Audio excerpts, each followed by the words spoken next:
Despite predictions of their demise, college textbooks aren't going away. The Conversation is an independent and non-profit source of news, analysis and commentary from academic experts. Norm Friesen, Boise State University. The Conversation. The textbook has been declared dead many times over.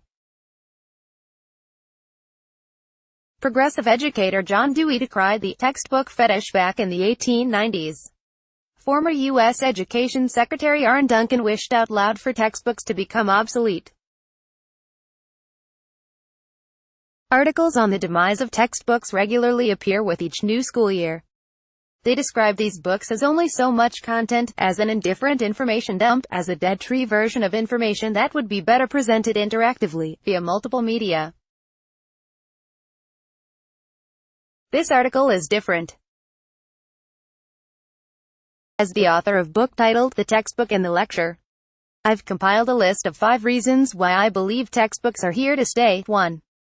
Textbooks make money. Textbooks represent an $11 billion industry, up from $8 billion in 2014. Textbook publisher Pearson is the largest publisher of any kind in the world. It costs about $1 million to create a new textbook.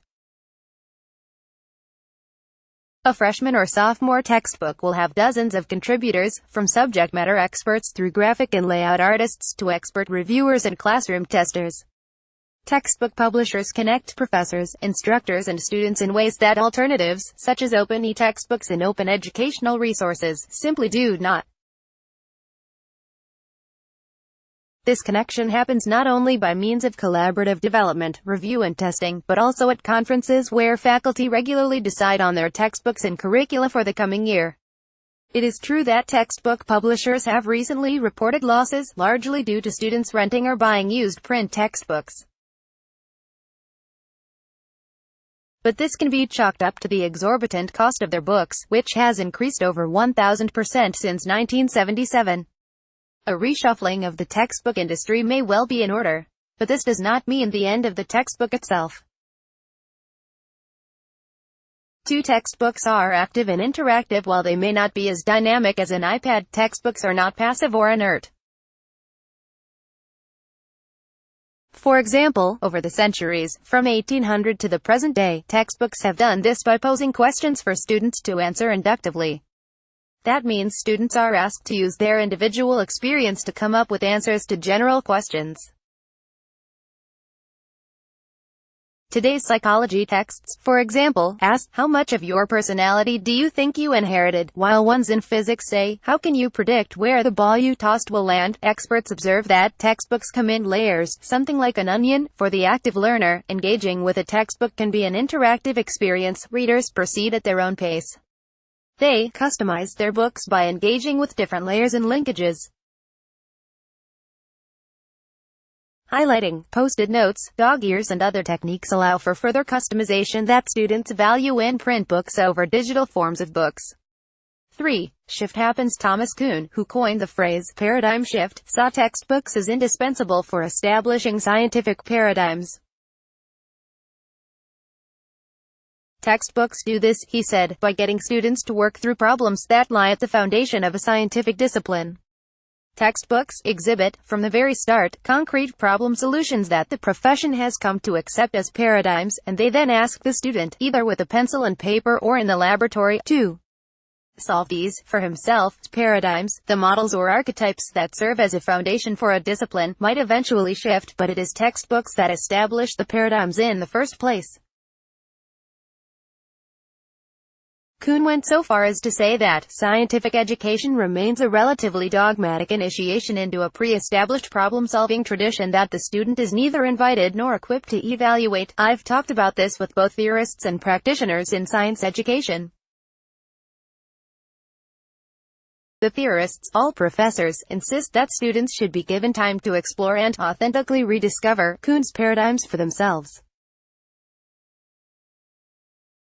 But instructors in undergraduate science courses point to time and teaching limits.